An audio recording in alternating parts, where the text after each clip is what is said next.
What's the difference between a discount and a rebate from like a CFO's perspective?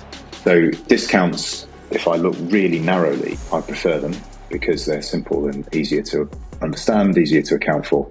If I've got my business advisor, strategic partner to the business hat on, then rebates win every time because I can see them being used to drive customer behavior. Discounts are just quickly forgotten, whereas rebates are earned. You have to hit a certain threshold to get the next threshold of rebates. And so they drive business behavior. Generally, we find that in almost all businesses that the rebate value is actually greater than its net profit. Can you say that again? Is this thing on? Yesterday's price is not today's price.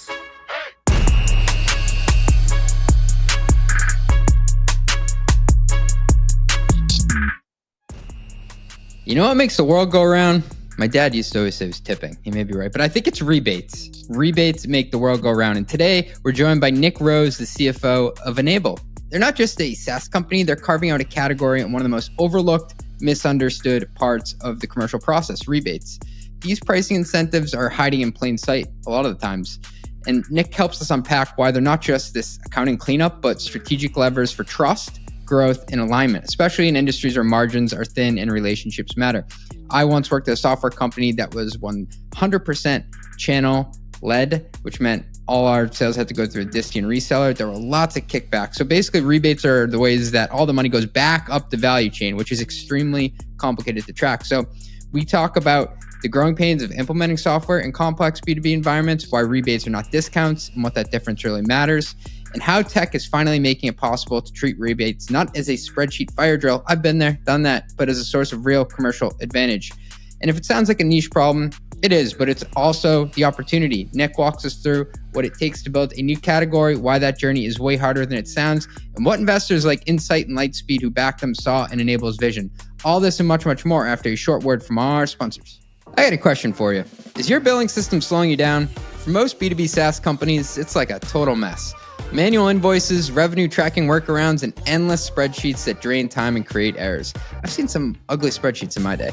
Your billing shouldn't feel like a never-ending math problem. That's where Subscript comes in, the modern billing and revenue recognition platform designed for SaaS finance teams that need both flexibility and accuracy. From automated invoicing and dunning to compliant, transparent revenue recognition and real-time analytics, Subscript eliminates manual work, reduces errors, and gives you a single source of truth for all your financial data. Finance teams using Subscript save over 20 hours a month. Wow. Closing the books faster and making smarter decisions with confidence. Don't let billing hold you back. Start scaling with ease. Learn more and book a free demo today at subscript.com. That's subscript.com. Tell me boy CJ sent you. They'll hook you up. Hey, metrics fans. Let me ask you something. Do you know what keeps CFOs and finance teams up at night? Well, it's not the complex analyses or forecasting models. It's the mind-numbing tasks of chasing receipts, reconciling expenses, and juggling 5 different systems just to track company spending. I was talking with a finance leader last week who calculated her team was spending an astonishing 20 hours weekly just on expense administration. That's nearly 1,000 hours annually on low-value tasks. That's why I'm excited to tell you about Rippling Spend. Rippling Spend is the only platform that automatically handles your entire company's spending in one unified system. What makes it different? It's built on Rippling's workforce platform. So when org changes happen, like someone getting promoted or changing departments, all approval workflows, access permissions, and policies update automatically. Picture this. When your marketing director goes on vacation, expense approvals don't sit in their inbox waiting for their return. Instead, they're automatically routed to the right backup approver. No manual delegation needed. Meanwhile, your finance team gets real-time visibility into all company spending with no more month-end surprises. As a Run the Numbers listener, you can get an exclusive demo showing exactly how much time your org would save. Just visit rippling.com/metrics to learn more. That's rippling.com/metrics. Do it, guys. Trust isn't earned, it's demanded. Whether you're a startup founder navigating your first audit or a seasoned security professional scaling your GRC program, proving your commitment to security has never been more critical or complex. That's where Vanta comes in. Businesses use Vanta to establish trust by automating compliance needs across over 35 frameworks, like SOC 2 and ISO 27001. Centralized security workflows, complete questionnaires up to 5 times faster, and proactively manage vendor risk. Vanta not only saves you time, it can also save you money. A new IDC white paper found that Vanta customers achieve $535,000 per year in benefits, and the platform pays for itself in just 3 months. Join over 9,000 global companies like Atlassian, Cora, and Factory, who use Vanta to manage risk and improve security in real time. For a limited time, our audience gets $1,000 off Vanta at vanta.com/metrics. That's vanta.com/metrics for $1,000 off. Here's a question. When was the last time you really had time to focus on growth and not chasing contract renewals, tracking shadow IT spend, or explaining rising software costs to the board? Yikes. The truth is, traditional spend management is broken. If you're still piecing together data from 5 different systems just to figure out what you're actually spending, while vendors keep on pushing those auto renewals and price hikes, my friend, I got a solution for you. That's where Tropic comes in. Tropic is an intelligent spend management solution that consolidates your spend data and processes into one unified offering, enabling insights and decisive action. It doesn't just show you where the problems are, it helps you solve them. From spotting hidden optimization opportunities like duplicative spend, to automating those painful procurement workflows, to giving you the best market data that turns every vendor negotiation in your favor. Tropic combines smart insights with real human expertise to keep you ahead of the curve. And I can say firsthand because I've used them for over 2 years. Their SaaS platform helps me with price checks. It helps me keep my calendar organized of when renewals are coming up and I can actually visualize it. And let me say, it saves me more than 10 hours a week on vendor management, and we've saved a ton on renewals. I'm walking into the boardroom with a lot more confidence. Isn't it time to turn your spend management into your competitive advantage? Visit tropicapp.io/mostlymetrics. That's tropicapp.io/mostlymetrics. Nick, welcome to the Run the Numbers podcast. Hi, CJ. Thank you for having me. It's great to be here. So I come with the hard-hitting questions. I'm like a journalist. So you were a geography major in college. So how good is your sense of direction, Nick? That's a good one. I actually have a pretty good sense of direction from reading a lot of maps. I'm pretty fascinated by maps and the world in general. So I do quite well in the capital city test. Nice. I always find it funny, like what people's backgrounds were that drew them to CFO. And I find people either have like the straight and narrow right down the fairway, like I was an accountant through and through, or we talked to my buddy Nigel Glenday, who's the CFO of Masterworks. They allow you to buy fractional shares in artwork. He was an art major. Right. And so there are all types of CFOs out there. Oh, Matt Hudson of Coda. He was a PM product manager at Google. So we haven't had a geography major yet, but I love the diversity. I think I was probably faced with a choice of either becoming a geography teacher or something else, and I wanted to do something else. And this is going back a long time, but the ease of which it was to apply for accountancy jobs in London, where I wanted to go, was pretty straightforward. So you landed an accounting job out of college. Was that just by necessity, or were you actually drawn to this life as a CFO? Yeah, no, I never really wanted a job in finance. I'd be very, very honest with you on that. It was not my dream growing up. But I guess you kind of get to the end of a university degree with in geography, and you think, well, what am I going to do now? And my view, which I held then, I suppose, and I've always held since, is if you do a mainstream subject in geography in a university, you can really do anything. All you're doing is proving that you can learn. And there's actually very few degree subjects that narrow you down in what you can do. And there's not so many jobs out there that really demand a specific degree. So I ended up persuading a few people that I wanted to be an accountant. A couple of them I was lucky enough that they offered me a job, and the rest was history. I spent 6 years at EY and then went into industry. I have this opinion that the 4-year college or university track is becoming less and less relevant because Like my first year on the job, I was at PwC out of school, so Big Four, and I had like literally no idea how to be a professional. And they didn't teach me how to like, use a very complicated printer. They didn't teach me how to write a good email. They didn't teach me how to pack for like a business trip. So what you said resonates. Like I think college, it's just proving to someone that you can finish something that you started. Yeah, and you're able to understand some complex problems that might be part of your degree, and whether they're complex in my field, whether they're complex accounting problems or forecasting or any kind of number of different areas, it doesn't really matter. You can take lots of information, apply it in a certain way, and get through an exam or a test or a piece of coursework in a successful way. And then I always think it comes down to the person and how kind of dedicated you are. What's your outlook? Can you get on with people outside of it?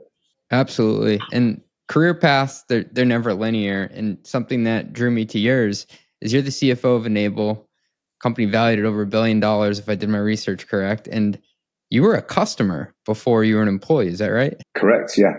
So when I left practice and went into industry, I joined a large company in the UK called Travis Perkins, which is the biggest construction materials distributor in the UK. So in US dollars, sales of about 12 billion.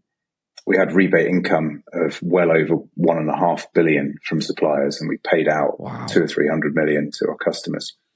And I did several roles at TP, but the one I ended up in when I met Enable was managing some internal projects to really revolutionize the way we handled margin and calculations and how we buy, how we sell. So I was director of transformation, and we had this real massive issue with rebates in the business where we were handling that amount of money on spreadsheets. And you kind of look at a spreadsheet and think it's working fantastically well when it's 100 lines, 200 lines.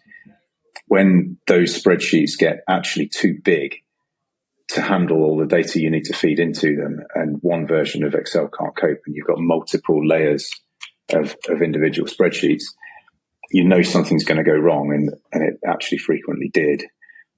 And the complexity of the trading programs that we had in place was such that even though I had a team of about 15, 16 people running the analysis, working out the earnings, figuring out all the ins and outs, we actually couldn't explain why some movements in our margin happened to the operators in the business. And so every 2 or 3 months, when we did something called a rebate realignment, did a massive recalculation of all the earnings and allocated it to the 18 different business units, it became kind of that business unit over there got a good result. That sounds fantastic. They got a boost to their profitability following the realignment. I always thought that was a really bad thing, because if they already knew that they were trading at a more profitable level, they could have made different decisions anyway. And then other business units that thought they were going really well and they're hitting their targets actually ended up being behind. Of course, the managing directors and the VPs and all those people would come to me and the team and say, how did this happen? And we go, well, we don't really know, because we can't see into the detail, because we're running it on spreadsheets and documents that we can't analyze properly. So the long story short is we said, okay, we need a better solution for this. I found Enable and we ran a pilot. It looked good, and we've completed the implementation in 2017. We were one of the first customers onto this new platform, so it's quite groundbreaking, innovative stuff. And we immediately went back and looked at the previous year's deals that we'd signed off and negotiated out and said they're done. We found between $7 and $8 million instantly on stuff that we'd missed because we didn't know about the right product inclusion exclusions. We didn't know about the right terms of a deal that was coming in. And now we had clarity through a system that we actually helped design, because I donated, kind of in inverted commas, some resource into Enable to help them build the thing. Then the rest is kind of history, and Enable made a massive difference to the way that company negotiated deals with with suppliers and customers. The approvals track, the workflow behind the scenes. How does things get approved? And then really most importantly, the calculations and not missing a trick and having clarity on what a supplier owed you back in rebate or what you owed a customer. So the end of year negotiations became a place where it started off with the boot was on Travis Perkins' foot, where there was clear data and no mistakes. And we found out that lots of our trading partners didn't really know what they owed us either. It was all a bit of a horse trade in the middle. And it quite quickly evolved to how can we collaborate better together? How can we now, with greater insight, actually focus on the type of product groups that make us a better margin and or ones that seem to sell better in certain branches up and down the country and that sort of thing. So it gave a real insight into profitability by dimension. And by that, I mean by customer, products, branch, supplier, route to market, and that sort of thing. Nick, did you say it was a $7 to $8 million gap? That was just the start. That was just the start. Oh, the plot thickened. Wow. So that first of all, it's big of you to admit because, like you said, you 17 people who worked hard to get it right. But we knew that we were missing stuff. We just didn't know how to get into the detail enough to resurrect it. And we find, if you fast forward, lots of customers now will turn around at first kind of call or first contact and say, no, we're confident in our numbers.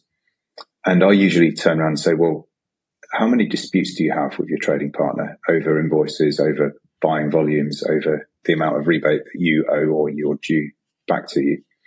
Oh, loads. Okay, so you're confident in your numbers and they're always right, and your customer or supplier is always wrong. And it's obviously never the case. So when you get it into a systemized approach with great reporting, great kind of clarity and transparency, you can begin to change the conversation away from spending time and energy on those disputes to how do we build a business together. Hey, thanks for listening. We'll be right back after a word from our sponsors. Let me tell you a banking story that starts in Tokyo and ends right here. MUFG. The M stands for Mitsubishi, the largest bank in Japan with nearly $3 trillion in assets globally. And they've assembled a purpose-built banking team to bring its global capabilities to the heart of the tech ecosystem. MUFG is a global powerhouse in many sectors and among the most active lenders to large U.S. tech companies. They've gone big to support growth in middle market stage companies in North America and Europe. What I love most about these guys, though, is the team. Nearly 50 strong, smart, responsive, insightful, and possibly the most experienced mid-market tech lenders on the planet. Many of you know this because you've already worked with them. This is global sophistication meets operator-level understanding, a truly different approach. VC-backed, PE-backed, public companies, revenues from $40 million on up. We're talking about more than money. We're talking about momentum. Ready to transform your financial strategy? Email group head Bob Blee at bblee@us.mufg.jp. That's bblee@us.mufg.jp. Tell him CJ sent you. MUFG, empowering a brighter future for the tech ecosystem.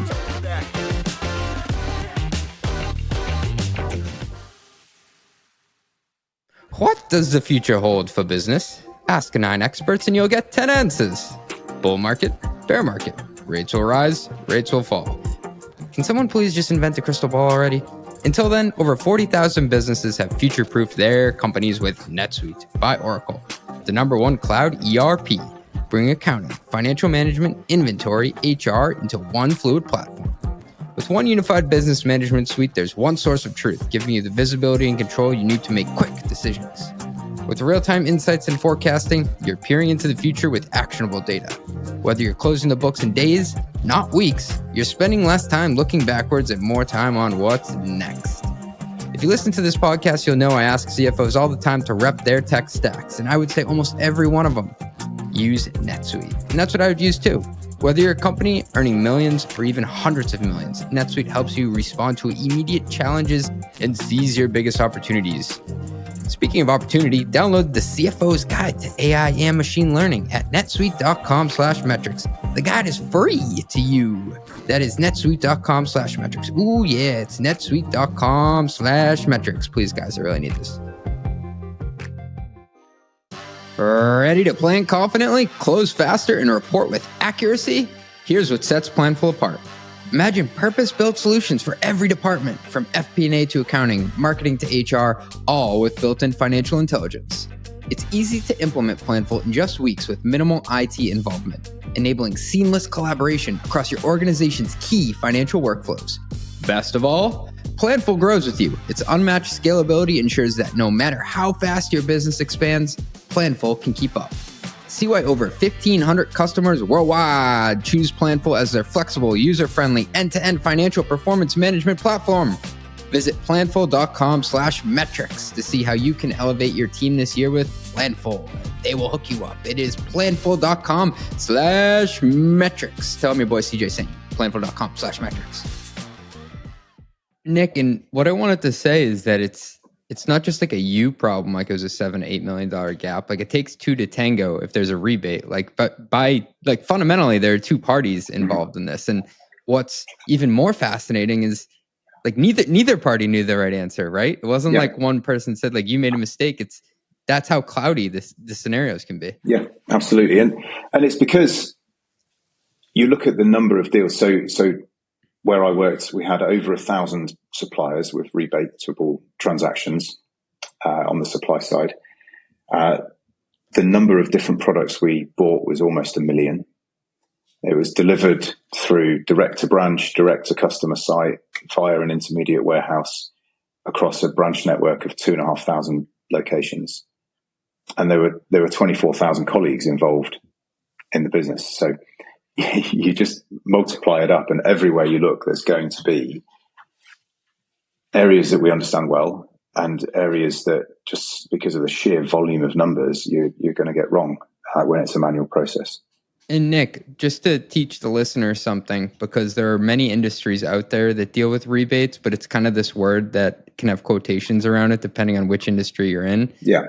Like maybe to baseline, what's the definition of a rebate? So when we started looking at this, actually, with our marketing leader said, how do we define our market?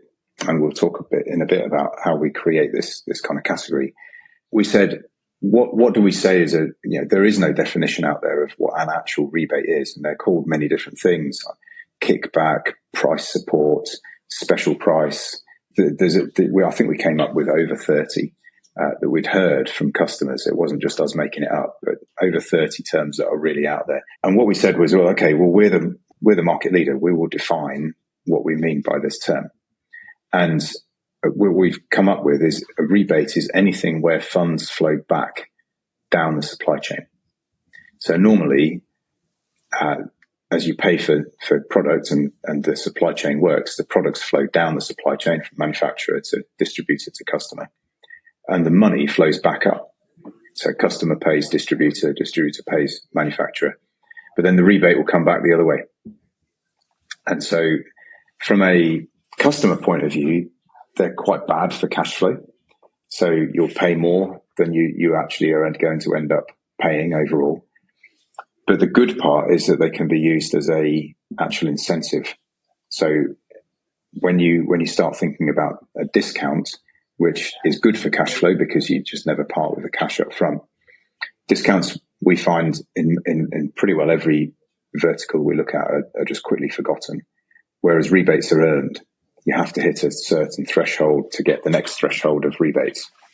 And so they drive business behavior. And I think that's a real human trait, that if you can see with clarity what you're going to earn extra by putting a bit more sales or a bit more purchasing to a particular trading partner, then you're going to do it. And that makes a good impact on your bottom line. And that's what I actually think are exciting about rebates. Like from the outside, somebody would be like, oh, that sounds pretty dull. But like a discount, it can be either a one-time thing or like basically this huge hole you put in your annuity stream. And you just kind of forget about it. It takes on a life of its own. But a rebate has to be earned. And that's where I think incentives drive outcomes. And that can actually really impact a business's trajectory. Yeah. And that's where we kind of win. So when you have a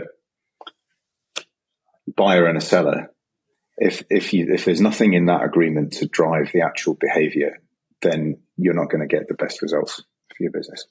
What are the sectors where rebates are most prevalent? So we've found them everywhere. And what we're very strong in the kind of distributive trades. So construction materials, automotive, pharma, retail. There's where there's a physical product flow that tends to follow very obvious rebate actions. But we've found them in all sorts of different places. So we have one customer, for example, a big publicly listed recruitment company, and they're giving rebate deals out to their customers based on the volume of recruitment that they do for them during a year. So it's a service industry, but it's still money flowing back down the supply chain. And so that falls into the definition of a rebate. There's a deal behind it, so our system should be able to cope with the ins and outs of it. I've had two different experiences with rebates. So the first was when I was at a backup and recovery software vendor, and it was a 100% channel model. So we had a distie and a reseller involved in every deal. And we were doing close to $1 billion in revenue. And I remember we were still tracking it all in spreadsheets. And it was like 3-dimensional chess.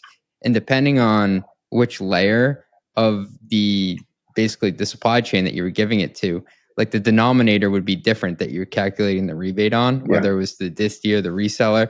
And like you can get it wrong very easily, but like when the numbers are that big, like a 1% kickback or 2% kickback, you're talking about millions of dollars that you totally screwed up and potentially didn't pay somebody or sent to the wrong partner. Generally, we find that in almost all businesses that are there, the rebate value is actually greater than its net profit. Can you say that again? Because that's interesting. So the rebate value is greater than the net profit. So my old business is a public company, and this stuff can be looked up. The rebate income from suppliers, $1.5 billion. Wow. Net profit, 400 million. So you multiply that up, and if I got it 1 or 2% wrong, you're into profit warning or profit enhancement territory in terms of an announcement to the stock exchange. And that's quite scary because we knew we were getting the overall numbers right because cash added up at the end of the day. And so the audit's safe and all of that. There was no issue there. But maximizing the income and driving profitability and making better trading decisions, it was huge. If we could make a 1% difference to the rebate number. Right. It's non-linear. 1% is 4% if you get 25% it's margins. All profit. It's all profit. And I had an experience running CFO of a software company for the automotive sector, and the rebates between our suppliers and manufacturers were massive. Like that whole, like you want to talk about greasing the skids of an industry, like that industry doesn't work if there aren't rebates. Yeah, exactly. And rebates tie in longer term relationships because of the incentive structure and because there's something in it that you're striving for together. It builds that longer term relationship, which then I genuinely feel builds quality in the supply chain. So the longer you work together, the more trusting you're going to get, the on time and full deliveries, the ability to ask a trading partner just to kind of move fast on a particular order because you really need it. That comes from longevity of relationships. And that's where the human side comes into this kind of very black and white in the weeds accounting stuff. And our creation of the rebate category is to try and elevate rebates into something that people do see as a tool for improving your business rather than something that's almost become in some walks of life a necessary evil where, we have to have these rebates and we don't understand why. And it's not great. Yeah, because you never want to be seen as a toll. And this doesn't just apply to rebates. It's for anything really where you have to pay, to cross the bridge. Yeah, no, exactly. Nick, I've heard the word trust thrown around when it comes to rebates. What are the different dynamics when it comes to trust? You began to unpack them there, but I think this is a fascinating part about rebates. I really like the trust angle in any relationship. So you've got two parties trading together. There's from a a customer point of view, if they're waiting for the rebate to get paid, they've got to trust it's going to get paid. And so you want it tied up in kind of very tight T's and C's. And as a supplier, you want to trust that your trading partner is actually going to give you the share of wallet that your rebate deal you've put in front of them should demand. And so you're solidifying your position in the supply chain. When we see, we have a product called Collaborator, which sits right in the heart of our model. And it allows our customer, and let's pretend they're the customer and they're working with a distributor, so they're buying products. Our customer can share some data through our platform with their trading partner, and the trading partner gets a login and can see data that our customer decides that they can see, and they can lock it down in any sort of different way. But that trading partner then gets to see live information, how the product's moving through different parts of the business geographically or by channel or whatever. And so you begin to only be able to do that by having trust and opening up. So all of our customers, every last one, invites their trading partners onto the platform to sign the agreement and the trading agreement, because so if we wind back a few years, what used to happen to me was the commercial procurement guys and the sales guys would write a deal on a PDF, get it signed, and literally throw it over the proverbial fence to some junior analyst in my team who had to take this 30 or 40 page document, understand the intent and the terms, and translate that into some programs in Excel that could take all the data in from purchases or sales or stock holding values and all of that, and say, okay, this document, this is the rebate that's earned. One of the things that Enable does is actually we write the contract inside the software itself. So you invite your trading partner in to sign that contract, and they can download it, and they can sign it themselves if they want. Whatever happens, you want to have the contract inside the system for two reasons. One, you always know where it is, and it's the most up-to-date version, and you can see who's changed it and who's signed a little addendum that no one knew about. But secondly, and most importantly, is you know then that our system is capable of calculating every type of rebate or type of structure that you've put into the deal. And if it can't do it, it will kick it out and tell you you've got to change a couple of pieces. And that might sound kind of constrictive, but it's not. The system pretty well deals with almost everything we've been thrown at. Well, at its core, it's a trade agreement. That's what you're establishing. Yeah. And that's where I think where the trust comes in. Yeah, but it handles it. And that's the trust piece as well is where you invite your trading partner in to view the same data, reduce the amount of times you're arguing over disputes or different kind of data sets, and this didn't agree to that. Now you've got one set of data, you can see it's right, you can see that's what people in our customer are basing their decisions on. So if there is a dispute, you can get to it early and quickly.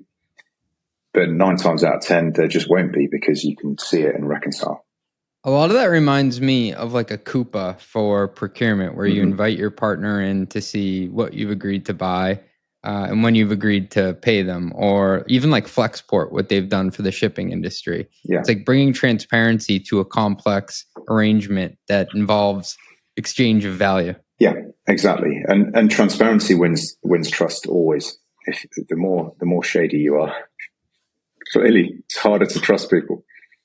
I'm having flashbacks. So at the end of every month, we had this, it's called, I won't use the name of it, but basically we would do a kickback for any tires that were sold through this API.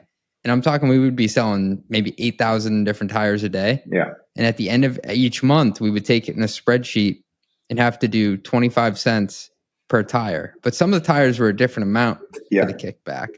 And so every month it would be about 8 emails back and forth. Can you verify this file looks correct on your end? No, it's off by $10,000. Can you does it look good on your end? And like, what a headache. But then you find that your your procurement or salesperson will have done a deal where if you buy 100 at a time, it's one price. If you buy 100 over the course of a week in 4 different orders, it's a different price. And you begin to sort of, and there's incentive to buy 100 at a time because it's actually cheaper and easier to fulfill that order. So you would want to do it, but catch that up in the back end on the accounting and the money flow. And that's why rebates are interesting too, because they can solve real world problems. You may think it's just a math problem, but to your example there, well, I don't want to make 6 trips to deliver these tires on this truck over here. Well, buy 100, so I only have to make 4 trips. Yeah. And by the way, here's an incentive to buy 100 at a time. Right. Because from your customer's point of view, they just want to take 10 at a time in, so they have less stock, easier to handle, probably less kind of capital tied up, less chance of obsolescence, all of those things. Yeah. There were also more nefarious stories about rebates and what they would call stuffing the channel back in the hardware days with like Dell, EMC, and I don't know if it was actually them, but just to give an example of a hardware provider where in order to get over a certain threshold to be paid a certain kickback, you would, basically stuff a bunch of computers in the back of a truck and drive them around town, or in the back of the warehouse, move them across one line to the other to say that they were purchased. And then at the end of the quarter, move them back refund after the you hit sales earnings somewhere on your system. Yeah. Well, there's a very big fraud case in the UK involved, and it's public knowledge. It was involving a huge supermarket chain, and I won't name them here, but people can look it up.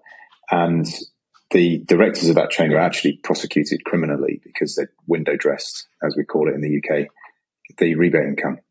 And they'd window dressed it in such a way that it looked like they made their sales target, but then they wouldn't pay their suppliers in full, and they'd demand higher rebate earnings. The suppliers were on their knees because they're making thin margins already, and this supermarket looked more profitable, but under the skin, it just really wasn't. And I think the value was something like $250 million of fraud, pounds, GB pounds. So it's big numbers, and can get away with you quite quickly. Do you have any other stories like that? That's one of 3 of companies that I know about where fraud has taken place. Another one was a roofing supplier that again was window dressing, and wow, and those are few and far between, right? But you imagine the pressure that some executives might be under to kind of get the results in for the board or for their group, and they say, okay, where's a soft spot in the P&L that we can go and find stuff, and it's often in the size and value of the rebate accrual. Where we come in is the rebate accrual is calculated through the system, and it's completely auditable, transparent, and open. And you can very quickly get to a judgment level that is based on solid ground. I remember this story that my friend who had worked at one of those large computer hardware providers was telling me that at the end of the quarter, they couldn't book anything as a sale, which would end up being their revenue to make the call for that quarter, unless they, in the back of the warehouse, it counted if it was sold, if they moved it over, like literally a duct tape line. Over the line. Yeah.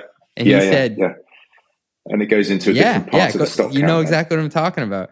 And he said that there were times where stuff would magically move over that line, but the next day at 9 a.m., there's been a big return. So now we got to move it back over. But like if it's auditable and it's already accruing, then you don't have that problem. You shouldn't do. It at least makes it a lot harder. And nothing can prevent collusion and stuff if there's enough people that want to do it who are bad actors. But at least it helps, and it should shed some light on these things. Yeah. And I mean, like, whenever there are sales, and it differs, I think, culturally where you are in the world, like bribing people, I'll put it this way, is normal in some cultures and more in the open. And then in other cultures, it's not. But like, if you're trying to monitor rebates, like you said, that's a meaty line if you need to move the numbers a bit. It's also a meaty line if you want to kind of get yours and put a little bit in your pocket if you don't track it right. And we're focused North America, UK, the EU countries, and let's just say fraud is quite heavily frowned on. Yeah, exactly. Australasia as well. So yeah, it's not good. Not good. Not a good place to be. Yeah, it's all the CFOs. Fraud, bad. How do you bring rebates and pricing together? Because those are kind of, maybe they're not siblings, but you could say rebates and pricing are cousins. Well, very closely related cousins. And if you think about the whole profitability matrix, we see that rebates is a large part of the equation, but not the whole equation. And if you can add a pricing management tool to the rebate calculation and get that whole thing flowing really through the eye of a needle, then what we see is you're tying up and really getting your hands around commercial optimization. It gives you all the insights and tools you need to optimize your whole kind of commercial strategy and route to market. And to that end, we've actually just completed the acquisition of a pricing tool called Planful. And we're working pretty hard now to figure out how to get the two systems to really talk to each other and sing in harmony. We think there's a new role emerging in the corporate world, which is something around head of profitability. And that takes the procurement and the sales and the financial piece in the middle and adds it all up to manage the profitable flow of goods through a company. And that could be a manufacturer, from raw materials through the manufacturing process to sales. Could be from a retailer from your purchasing through your stock holding, your distribution network into your customers and user hands. And that head of profitability is going to have two really key areas to focus on. One is your buying and selling price, the invoice price, and how is it managed and optimized. And the second part is, how do you maximize your rebate income from suppliers, and how do you use rebates to drive behavior in your customers? And so we're absolutely delighted. Planful is a terrific company. It actually has we believe, the fastest pricing management engine in the world, and we're going to be combining it with Enable to provide that end-to-end visibility. And we think that sits really well in either a commercial department or a finance department in terms of the people who need that tool. And we touched on it for a little bit at the top of the podcast, but just one more time, I look at discounting as like a component of pricing or a lever within pricing to move. What's the difference between a discount and a rebate from like a CFO's perspective? So a discount's easier to account for because it's a one-time hit and there's no kind of judgment for it. With a rebate, you're always going to end up with something being owed or by you or to you at the end of the year. So you're going to have an accrual. And getting that accrual rate right is a risk area for a CFO, which is why the calculation is so important. So the discounts come in, they're to me, in my world, if I look really narrowly, I prefer them because they're simple and easier to understand, easier to account for. If I've got my business advisor, strategic partner to the business hat on, then rebates win every time because I can see them being used to drive customer behavior. And that should, in theory, help you develop your business better and more profitably. That was really helpful. And in most organizations where discounts and rebates are a thing, do they usually sit with the same person? Because at the end of the day, they move the same number, right? But they're like two different strategies to get there. So if you're a procurement person, then you would be in charge of negotiating your entire trading agreement with your suppliers. And likewise with sales, you should be in charge. If your business is well run, it should be in one place, the whole selling agreement with your customers. So generally, yes, I think it's probably the same people. And that means you're one step of the way already to that profitability view, because you should have all your buying in one place and all your selling in the other. And what we think needs to happen is for the two to work together better. Yeah, because it can be dangerous if you're giving a big discount, but then there's also like a large rebate program. Yeah. And so if the same person is handling both sides of it, then at least you minimize the chances of that mistake. Nick, I feel like you're creating a new category in a lot of ways. Would that be an accurate statement? That's definitely our goal. And what comes along with category creation? Because it seems like there's a problem. Do you have to educate people that there's a problem in order to get them to buy it? Yeah. So it's the old curve of, we've already sold to a lot of what I'd call innovative customers, early adopters, people who believe that getting a software tool is actually really helpful for the business, and they can see a pathway from using it to improving your ways of working and making you more efficient, as well as improving your trading decisions. And as you get into the larger group of kind of fast followers, slow followers, and then the people who are dinosaurs and maybe still on mainframe computers in the back end. So at that point, as we get into the group of fast followers, lots of education is needed. And by that, we need to build lots of case studies, believable and provable case studies where we've really improved our customers' businesses. We have to do a lot of marketing, a lot of white papers. We have a small team of 2 people, what we call evangelists, for our product. And they go around to lots of trade fairs and get in front of lots of ideal customer profile businesses and start talking about what a rebate is, why it can make your business much more efficient and profitable, and how we can help solve the problems. So they try and be slightly independent and don't just kind of go in and saying you need enable, here's your outcome. It's all around helping a business figure out the processes it uses, the way it works, and then figuring out what the right steps are to optimize. And this goes for anybody who's creating a new category out there. It sounds sexy, but there is this awareness obstacle that you run into. And a lot of times when you are creating something that has to change a consumer's behavior, that person who's buying it on the other end is a lot of times betting their career on an implementation going right. Yeah, can be. And I also think that most companies, if they're pretty well run, they shouldn't really be trying to do more than 3 things on the software side at once. You try and spread the landscape too thin, you won't have the manpower or person power to deliver that, and do fewer things really, really well. Our challenge, I think, and it goes with creating the category and building awareness, is to get ourselves into that top 3 priority pot. And if a company can see that a rebate issues or pricing and rebate issues are a top 3 priority in terms of the challenges that they're facing into in the year or 2-year horizon, then we really win quite quickly. If we're not in that top kind of table of projects that a company wants to do, is, well, come back in 6 months, we've got a different transformation going on, or we're still trying to implement our ERP 6 years after we started, and things like that. And when you look at our competition, there really aren't very many in terms of specialist rebate softwares out there.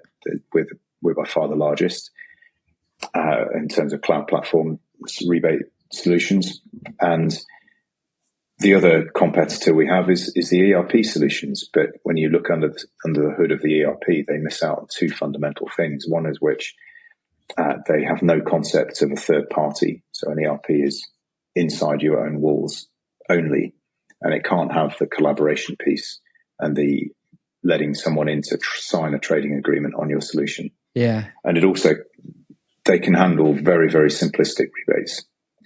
As soon as you get into waterfall structures or buy this and get a bigger rebate in that, the ERP is just not programmed to do that. It's just too much for it. Nick, what you outlined is such an important lesson for anyone who's trying to sell tech out there. How do you become one of the top 3 priorities at a company? So, and that's the challenge. So when we go and get an opportunity, we'll demo the product, we'll give some stories of customer successes, and we will try and get the customer to give us data and their own real data, and we'll do a custom demo that they'll recognize. and we'll say, well, did you know? So there's a pharmaceuticals manufacturer in the UK that gave us a couple of rebate agreements to just try. And we immediately found £800,000 that they'd missed on a previous year's deal because they'd got the programming wrong. And funny enough, they're now a large customer of ours.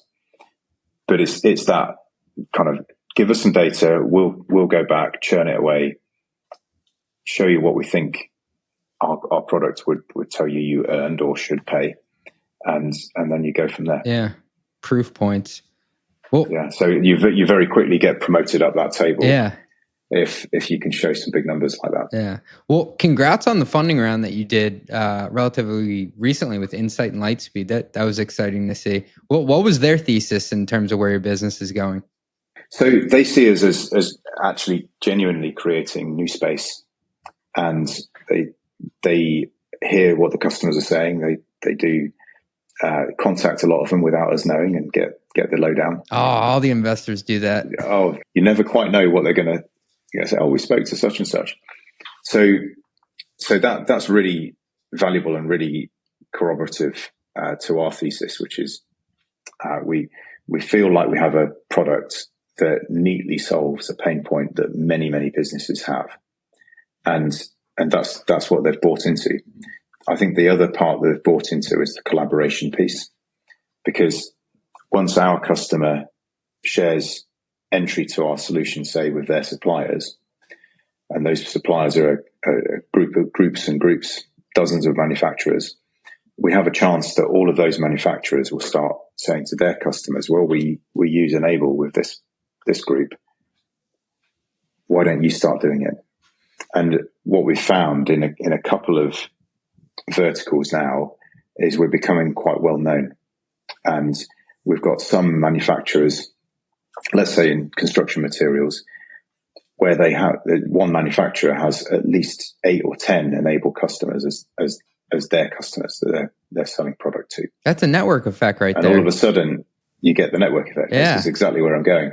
So that's where the flywheel happens. And if that manufacturer says, right, I want all of my customers to be on this, and we're there with a couple of in the electrical space, then all of a sudden you find those customers are saying, well, why don't we see if it's working for us with that one manufacturer? Why don't we have a look and start to buy this? And then we're going to use it with all our other manufacturers and maybe our customers as well. And all of a sudden it just explodes, and we go super fast. And we're beginning to see the green shoots of that as we gain density in a couple of verticals. That's awesome. Congrats on the success so far. And with that, I'm going to take you, Nick, into what we call our long ass lightning round. So you're a successful guy. A long ass, only in North America could you say that? Yeah.